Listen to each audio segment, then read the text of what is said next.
it's morning. How always a are very you? conflicting feeling to be asking how you're doing because I know that you're not doing well when you read all this news about Iran, but just know that we always appreciate everything that you're doing. So hopefully you are as good as you can be, is really what I should be asking. Um, Thank so you. so we are on Thank you. day 272, and so we're just going to get right to it. The mayor of Tehran is in Brussels. Thank you, Brussels, for inviting terrorists into your country, where they're holding meetings about social inclusion. What an interesting thing that there. It's like I swear to God, it's like it's all a prank. It's all a joke. It's all a fraud. But yeah, so Brussels social inclusion. Give us the details, please. So, in case you think that's bad, stay tuned because it's about to get a whole lot worse. But yes, I'm the bearer of bad news, and here we go. Uh, Tehran's mayor, his name is Alireza Zakani. If I'm looking to the side, that's where my notes are. He's the former head of the Islamic Republic Student Basij organization. We'll let that sink in for a moment. If you're not aware of what the Basijis are or what the student Basij is, they're essentially an oppressive group. It's a paramilitary organization, and the student Basij is the one, or is the group responsible for going on university campuses and making sure that students and women are abiding by Islamic law. They are notoriously violent, and the European Union Commission has actually sanctioned the organization, which makes it even more shocking that the head of that organization, who's now the mayor of Tehran, gets to bypass all these sanction laws, because technically you're not allowed to travel to those countries or places that have sanctioned you. So it is like shocking that he's there, but it even begs the question, why invite him in the first place to speak about social inclusion when you represent one of the most oppressive states on the I'll planet? never be able to understand these kind of things. There's some concerning news coming out of Tehran about water shortages. What is that all about?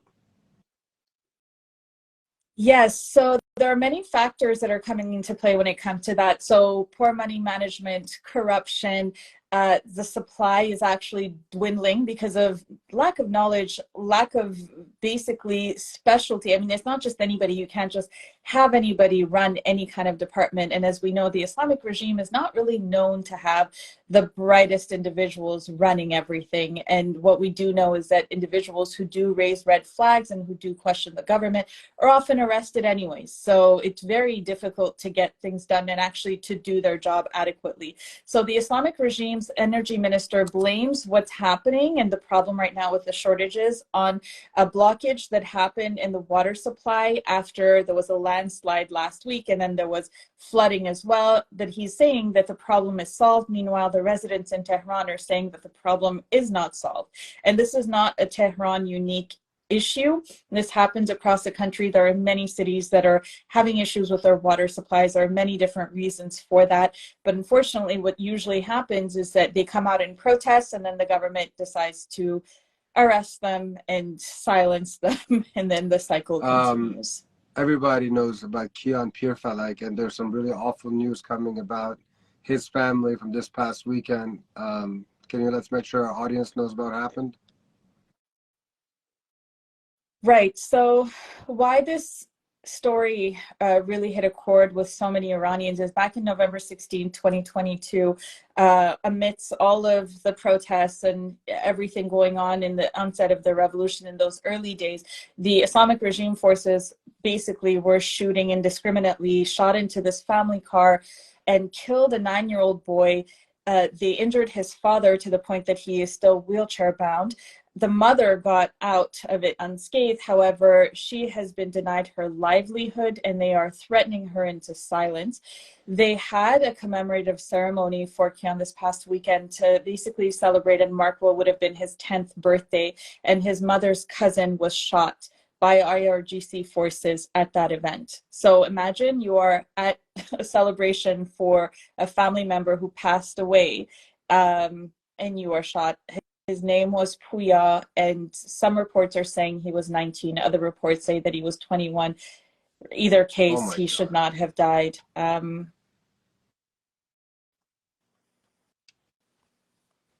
Wow.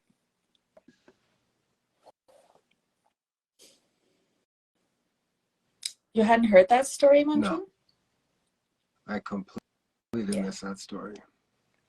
I'm sorry, guys. The Don't worry. Take a moment if you need to. I go yeah, through this every time I prepare the these protests newscasts. in Iran are indeed ongoing. We know the people of Zaydan have been coming out every Friday, excuse me. What other ones have been happening? So the protests have expanded. It's not just it's happening in like the main cities. 282 cities since the beginning of this revolution back in September have been now registered as having protested. The number there are, again, not 100% sure. They're saying about 1,000 people. Some people say it's 100 to 750 people that have been killed by Islamic regime forces. Those are the ones that are accounted for. We all know that there are plenty of unaccounted individuals who have been victimized by this regime.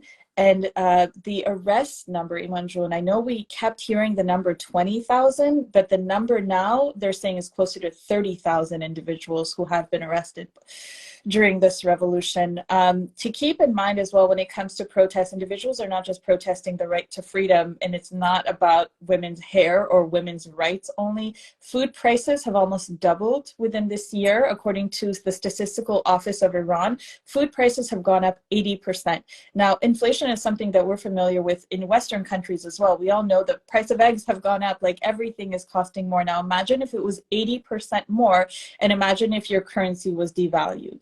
This is a terror that the Iranians are living under, and there's literally no recourse for them. Individuals who are hardest hit are retirees because the government is not giving them the retirement money. And on top of it, they're dealing with basically falling below the poverty line, which is a reality for many, many Iranians. And despite all of the threats and all of the dangers of protest, they are still going out to protest. So the seniors of our country are going out to protest as well. And there were several protests organized today across multiple cities. Today is Wednesday, by the way, in case you're watching Incredible. this not on There was also a Wednesday. protest in Ottawa, Canada this weekend, right up your alley. But Islamic regime Yes. supporters also showed up. Is this unusual for protests in Canada? It's definitely not unusual for protests in Canada. Many may be aware, many may not be aware. Canada is a known safe haven for Islamic regime retirees, officials, IRGC sympathizers, family members, and they often show up at protests. I have personally witnessed them filming individuals, and essentially they do this to identify who you are, and then you could be arrested or your family could be harassed when you go back to Iran. So this happened over this past weekend, but the interesting part was that it was a smaller protest, and the individuals coming to basically the counter protesters, the ones who showed up in support of the Islamic regime, are non-Iranians who are staunch advocates for Khamenei and the Islamic regime, and who are calling for the arrest of protesters as well. So if people are unfamiliar with him, one of the main individuals, his name is Faras al-Najim. He's actually been arrested before. He's been known to get violent with Iranians who rally for the freedom of Iranians here in Canada. So an interesting name to keep in mind. But yeah, so even when we protest, we're I not think I doing saw so I think I in saw this freedom video of here in like two Canada. of the guys, and then one of the guy kissed the guy's shirt that had like Khamenei on his chest. Is this the same video, same protest? That was filthy. Yeah, same protest. And then there was an I'm so sorry. It keeps happening, Imogen. It seems like we're talking over each other, and I promise everyone watching it is not on purpose, and we're not realizing when Blame it it on the Canada happens. border. Probably. We can blame a lot of things on All right, Trudeau. so let's move on to the next topic. There's an interesting and questionable news about Canada. We're going to stick to Canada here. And the Netherlands taking Syria to the World Court over torture. No, I have not actually. Have you heard about this one? This is the one I was telling you to brace yourself for. So for 44 years, we know what the Islamic regime has been doing. Since September, we've been screaming from around the world to do something about the Islamic regime. But I think they're confusing the word Iran with the word Syria, not to minimize what's happening in Syria. But Canada and Netherlands are looking to hold the government of President Bashar al-Assad responsible and accountable for gross human rights violations and torture under the UN Convention Against Torture. That's that sink in. So after all that, they are going to try to take some country to court, but that country happens to be Syria. So in their application, Canada and the Netherlands claim, and I'm quoting here, this is from the report from the United Nations, from the World Court. It says Syria has committed countless violations of international law, beginning at least in 2011. The countries have asked for emergency measures to be taken to protect those at risk of being tortured. Yeah, I didn't embrace myself hard enough. I still got shocked. Clearly, it didn't work for me. Look, oh, I was reading this and I'm like, absurdity. Sometimes I feel I like our have no program is words. like a parody or something like that, because like some of the things just they don't seem real enough. But unfortunately, it's as real as it gets. Before we get to, yeah, Before we move on, by the way, I just want to, again, I highly encourage anyone to go look at this because it's shocking in and of itself. But what's really interesting, it says Syria has committed countless violations of international law, beginning at least in 2011. I don't know what part they missed, that what's been happening in Iran has been happening since 1979. The gross violations of human rights, the mass murders of innocent individuals has been happening since 1979. So a lot of times I know we talk about protesting and amplifying the voice, and it's really important to continue doing that. But at the same time, it's important to remember that we're responsible to help the people in Iran, because it's becoming even more evident as months go on that these foreign governments, these Western governments, are not going to help. I don't know what else is needed. We've witnessed child soldiers on the streets of Tehran where they're using children as basically shields for bullets, and nothing is being done. And now we're hearing this. So again, not to minimize what's happening with Syria, I hope that Bashar al-Assad is held responsible, but it's unbelievable that Iran isn't put in that same category, or at least have some kind of separate they initiative. pick and choose based on whatever it is in their own particular agenda, and clearly in the West, nobody cares to help out Iran. Before we get to our weekly update on protesters and detainees, could you fill us in on what's happening in Oslo? Yeah, so there's an annual global conference that happens in Oslo. It's called the Oslo Freedom Forum. Human rights defenders from around the world basically get together at this convention and talk about important subjects that need to be discussed and need to be brought to light. Masih Alinejad and a couple other people who claim to be speaking for the people of Iran are also there. The topics of discussion are, again, like I said, of obvious importance. But when you look at the individuals who are speaking on quote unquote behalf of the people in Iran, when you look at who they are and the actions they've taken, it really doesn't synthesize. It's not really in parallel and not really reflective of the voices coming out of Iran, which unfortunately makes it a lot more difficult for us or myself to want to cover freely and fairly. I don't want to highlight what these individuals are doing, because to a Western audience, it could look really great. But when you dig a little deeper into what they're really doing and what they're really about and who they're really tied to, it's not so great that these individuals are the ones who are representing us. And again, I don't want to take time in this broadcast to do it, but I highly encourage people to get to know some of the more familiar faces of this revolution, to see who they're really tied to. And at this point, there's been enough said and proof out there to legitimize any concern that we've had over these past few months. Let's go ahead and get to the protesters and detainees.